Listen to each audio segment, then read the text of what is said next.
Pemirsa, perdagangan saham di Bursa Efek telah dibuka dan selanjutnya kita akan mencermati kinerja perdagangan saham hari ini.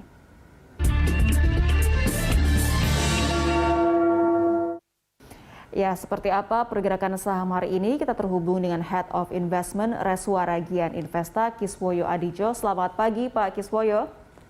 Ya, selamat pagi. Ya, Pak Kiswoyo, ini kalau kita perhatikan pergerakan IHSG pekan lalu sempat menyentuh all-time high namun terkoreksi lagi. Analisa Anda untuk pergerakan IHSG hari ini seperti apa? Kalau memang secara statistik, IHSG di bulan November ini rentan merah. Tapi memang kita ada target di akhir tahun itu sekitar 6.800. Dan level psikologisnya IHSG bawahnya itu supportnya adalah di level 6.500. Sehingga kalau ada koreksi pun itu hal yang wajar dan ini koreksi sehat karena kita sudah naik cukup tinggi dan koreksi paling tidak minim-minimnya harusnya masih bisa dan masih sangat aman ke level psikologis level 6.500 lagi gitu. Jadi kalau kita lihat memang bulan depan Desember itu harus ada harga 6.800. Tinggal pilihannya adalah semasa ini kan masih ada waktu sekitar setengah bulan lagi ya sampai akhir bulan ini November. Apakah nanti IHSG akan ada koreksi dulu? Apakah akan sideways di sini aja? Jadi kalau dia sideways di sini sampai mungkin level support psikologisnya nggak ditembus 6.500 menjadi support kuat, ya harusnya dia masih sangat aman dan masih bisa kembali lagi ke level atas, bikin new high baru lagi untuk tutup tahun di sekitar level 6.800. Baik, artinya kita masih akan lihat apakah IHSG bisa menyentuh target akhir tahun 6.800. Nah, kalau sentimen utama pergerakan IHSG hari ini apa saja, Pak? Kalau lihat sentimennya sebetulnya kita lihat sentimen secara globalnya itu juga memang The Fed memang sudah mulai mengurangi cetak duit, hanya mengurangi, belum menaikkan suku bunga, hanya mengurangi saja. Tapi itu sebenarnya tanda sinyal positif bahwa ekonomi Amerika sudah mulai pulih. Dan kalau ekonomi Amerika pulih, otomatis konsumsi mereka besar. Karena konsumsi Amerika itu sangat besar banget. Dan kalau konsumsinya besar, otomatis dia akan beli barang dari mana-mana. Salah satunya adalah dari Indonesia juga. Dan kebetulan di Indonesia juga, kita tingkat coronanya sudah menurun sangat jauh. Terus kita juga vaksinasi kita sudah sangat tinggi dan kita juga pelonggaran ekonomi sudah terjadi di mana-mana. Itu bisa terlihat di mana jalan tol sudah kelihatan macet. Itu tandanya ekonomi sudah bergerak dan itu sehingga ikut menyokong juga pertumbuhan ekonomi Indonesia. Dan kita masih ada peluang untuk pertumbuhan ekonomi menggenjot sangat tinggi adalah di bulan depan. Di libur Natal Tahun Baru, Nataru, itu adalah puncak konsumsi tertinggi kedua dalam setahun. Jadi yang pertama itu adalah Lebaran, sudah lewat. Nanti kalau Natal Tahun Baru ini tidak ada pengetatan ekonomi atau tidak ada lockdown-lockdownan, tidak ada PSBB ketat dan sebagainya, itu harusnya ikut akan menyokong pertumbuhan ekonomi Indonesia. Terus ketakutan dengan gelombang ketiga saya lihat mungkin akan munculnya adalah sesudah libur Natal Tahun Baru. Biasanya seperti itu. Jadi mungkin kita akan krusial untuk gelombang ketiga corona adalah sekitar bulan Januari, Februari, Maret, di 3 bulan itu. Harapannya gelombang ketiganya adalah lebih smooth karena kita vaksinasi kita juga sudah sangat tinggi sekali sih, seperti itu. Baik, nah terkait dengan data retail Pak untuk yang menjadi, apakah ini masih akan menjadi sentimen utama dari penggerak IHSG?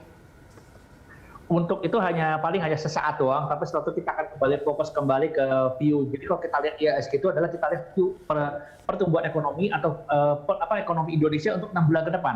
Bukan kita lihat untuk bulan ini atau bulan kemarin ataupun 2 bulan ke depan, tapi 6 bulan ke depan.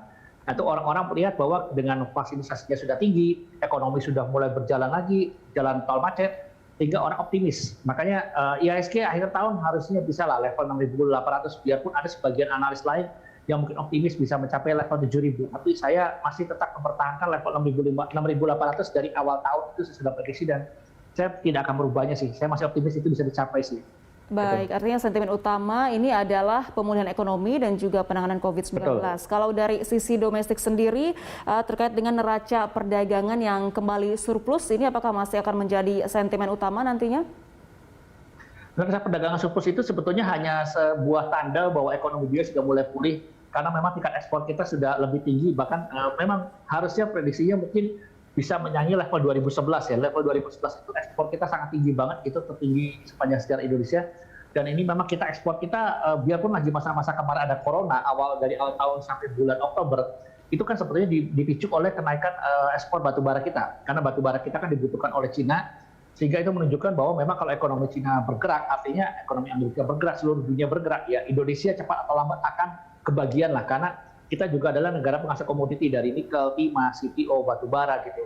Jadi kita akan terkena efek positif juga dari ekonomi dunia sudah mulai pulih sih. Baik. Pak Kiswoyo, ini kinerja emiten kuartal ketiga tahun 2021 telah dirilis. Apakah sentimen ini dapat menopang kinerja dari indeks? Yes, itu pasti. Karena memang itu menunjukkan bahwa biasanya emiten-emiten big cap ya, itu seperti kayak Astra International, terus juga bank-bank itu besar, BCA, BRI, Mandiri, BBNI, itu memang mereka sudah menunjukkan bahwa kinerja mereka tahun ini, kuartal 3 tahun ini lebih baik daripada kuartal 3 tahun kemarin.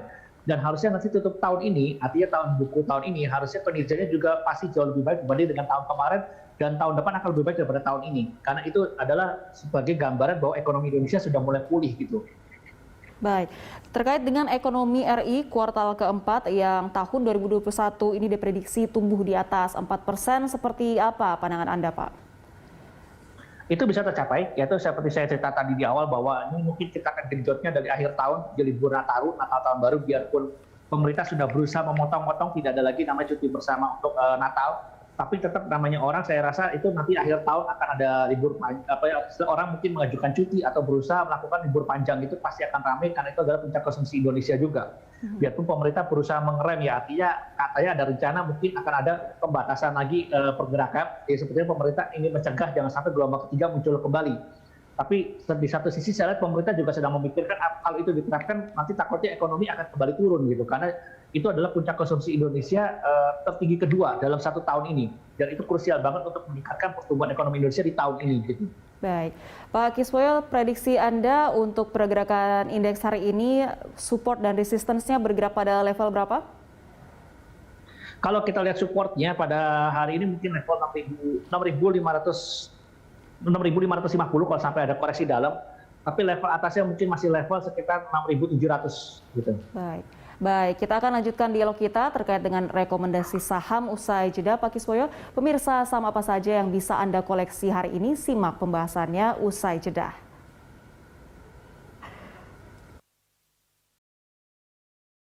Ya pemirsa, kita lanjutkan dialog pembahasan saham kita masih bersama dengan Head of Investment Reswara Gian Investa, Kiswoyo Adijo. Pak Kiswoyo, ini biasanya jelang akhir tahun pasar bersiap melakukan window dressing. Bagaimana dengan tahun ini? Betul, itu jadi memang kita, apalagi kita optimis bahwa IHSG akan menyentuh level 6.800, sehingga ada beberapa saham yang mesti layak kita cermati. Kalau kita lihat di sini seperti BRI ini sangat menarik banget, karena kalau kita lihat ini sudah koreksi cukup dalam, sehingga di level-level supportnya ada di level 4.090 dan lalu level 4.000. Itu kalau sampai ini kita mulai bisa beli cicil atau beli bertahap ya, dari level sekarang 4130 lalu 4090 lalu level 4000. Setelah itu ada juga yang keduanya, saham jagoannya adalah BCA. Karena bagaimana juga BRI dan BCA ini adalah saham penggerak IHSG dengan bobot yang sangat besar terhadap IHSG. Untuk BCA mungkin kita bisa mulai menunggu di level 7.380, lalu yang di bawahnya lagi bisa kita tarik, ada satu level di bawah sini juga bisa untuk level beli, itu level 7250-an, lalu setelah itu 7150. Terus ada satu lagi emiten Telkom, itu menarik juga, ini memang penggerak IHSG tapi memang bobotnya tidak sebesar BRI atau BCA. Tapi jangan lupa bahwa anak perusahaan dia akan IPO di bulan ini, itu adalah perusahaan pemilik menara BTS dengan jumlah menara terbesar di Indonesia. Sehingga Telkom kemarin di level ini saya sudah mulai cicil beli di level 3640, lalu setelah itu bisa kita cicil beli lagi di level 3570, lalu level 3500, dan mungkin terakhir kalaupun ada angka 3.440 kita bisa beli lagi di situ. Jadi tiga saham ini menarik sih untuk dibeli gitu. Baik, itu tadi ya Pak Kiswoyo terkait dengan saham di sektor perbankan, investor sebaiknya masih mencermati BBRI dan BBCA, lalu di sektor telekomunikasi saham dari Telkom Indonesia. Ini hampir semua emiten semen, Pak, kalau kita lihat di sektor lain mengalami kenaikan laba pada kuartal ketiga. Prospeknya seperti apa? Kalau kita lihat prospek sektor semen memang sebetulnya mereka mulai bangkit sebetulnya, tapi backbone-nya mereka adalah di properti, sehingga kalau misalnya pemulihan ekonomi ini berjalan terus, tidak ada pengetatan ekonomi, lalu setelah itu tahun depan gelombang tiganya di awal tahun adalah smooth, artinya tidak tinggi seperti gelombang kedua, itu properti juga akan mulai bergerak. Dan biasanya properti itu adalah ya, kalau menggerakkan properti itu otomatis semennya pasti akan bergerak juga, karena semen itu kan dibutuhkan lebih banyak untuk properti. Kalau infrastruktur butuh semennya tidak sebanyak properti, sehingga saat ini mungkin belum terlihat tandanya. Tapi kalau misalnya awal tahun nanti gelombang ketiganya smooth dan tidak ada penekanan ekonomi, ya mungkin mulai akhir semester 1 atau kuartal 2, sektor properti bergerak, sektor semen mungkin baru mulai akan bergerak lebih tinggi pergerakan harga sahamnya begitu. Baik, Pak Kiswoyo, untuk bulan ini banyak sekali emiten baru yang melakukan IPO, termasuk yang paling besar adalah Mitratel. Prospeknya seperti apa? Jadi begini, pada saat perusahaan-perusahaan melakukan IPO itu memang mereka harus mencari momen market yang pas. Momen market yang pas itulah pada saat IHSG lagi bullish. Jadi kalau kita lihat IHSG kan lagi bullish, apalagi ini berusaha mencetak rekor tertinggi baru, terus mencetak rekor tertinggi baru. Ini adalah momen yang tepat untuk perusahaan-perusahaan IPO. Tapi kalau misalnya IHSG lagi bearish, lagi turun dalam atau lagi sideways di bawah, itu kecenderungannya perusahaan agak-agak males untuk melakukan IPO. Karena apa? Karena takut IPO-nya akan gagal, tidak laku begitu kan.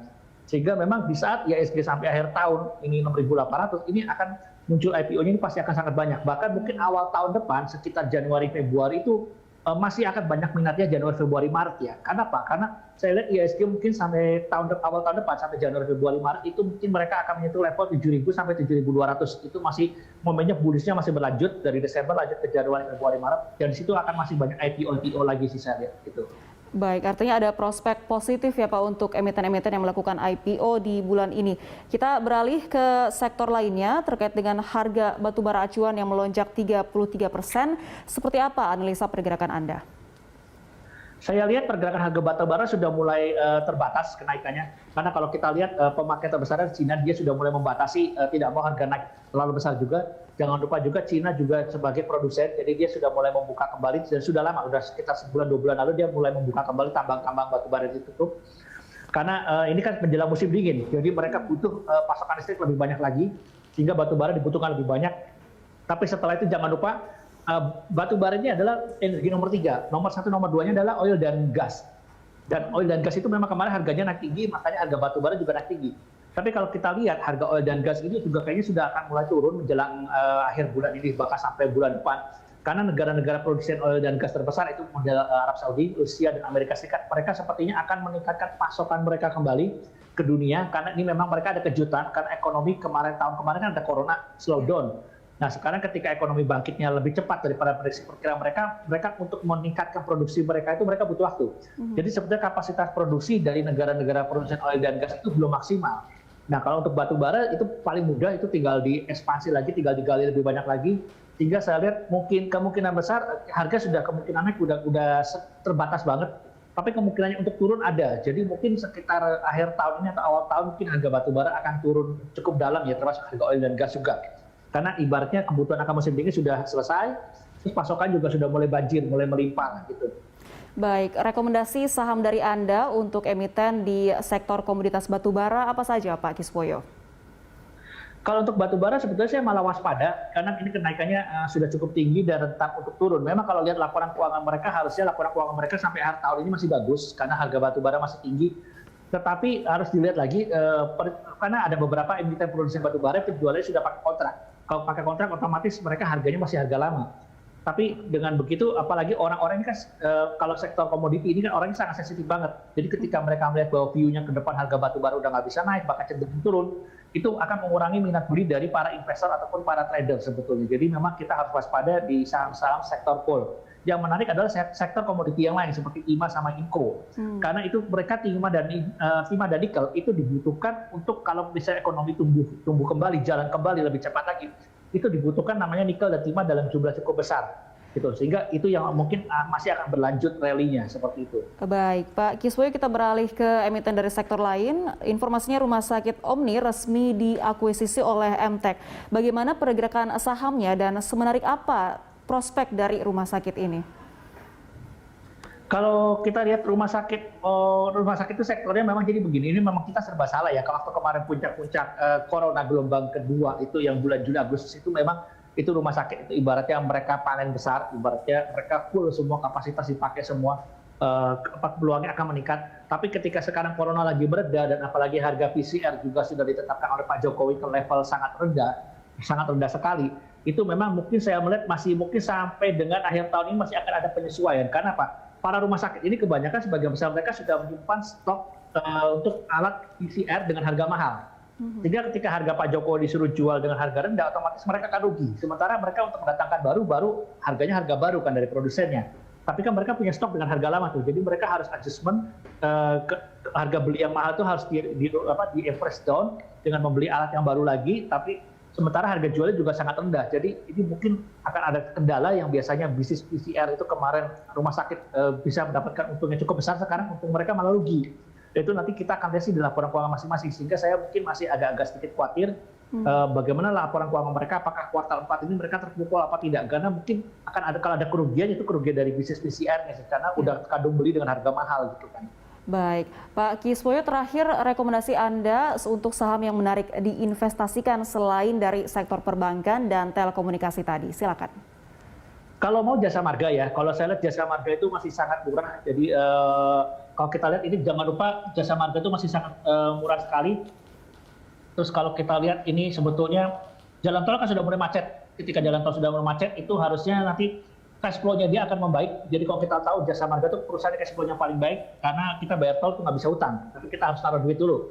Jadi level pertamanya adalah level 4.500 dan harusnya akhir tahun ini, akhir bulan depan, itu harusnya si jasa marga bisa tutup di area 4.650, minim-minimnya di sini dilewatin untuk tutup akhir tahun ini. Dan untuk bicara tahun depan mungkin level ini akan terlewati, yaitu level 4.000 atau level 5.000 itu pasti akan terlewati. Mungkin tahun depan bisa kita melihat adalah jasa marga ke area level 6.000. Karena ingat ketika kita ekonomi mulai jalan, itu jalan tol mulai macet parah, jasa marga penghasilannya pulih kembali dan itu cash flow paling bagus karena dia terima uang cash, tidak ada utang gitu kan. Jadi kita nggak mungkin bayar tol pakai utang gitu. Jadi itu menarik karena kalau kita bicara tahun depan mereka masih bisa mencapai level 6.000. Memang saham ini buat untuk menabung karena pergerakan sahamnya lumayan lemot atau smooth. Kalau lagi terbang tinggi, tapi kalau lagi lemot, sehingga tidak sangat sulit untuk dipakai buat TikTok atau buat trading gitu. Baik Pak Kiswoyo, terima kasih atas informasinya. Sehat selalu. Oke, Pemirsa, demikian Head of Investment Kiswoyo Adijo. Pemirsa, sampai di sini IDX Opening Bell menemani pagi Anda. Anda bisa mengirimkan informasi dan saran kepada kami lewat email di redaksi@berita1.tv atau follow kami via Twitter, Facebook, YouTube, dan Instagram. Saya Anggita Wulandewi, mewakili rekan Cikal Multazam, serta seluruh kerabat kerja yang bertugas mengucapkan terima kasih atas kebersamaan Anda. Sampai jumpa.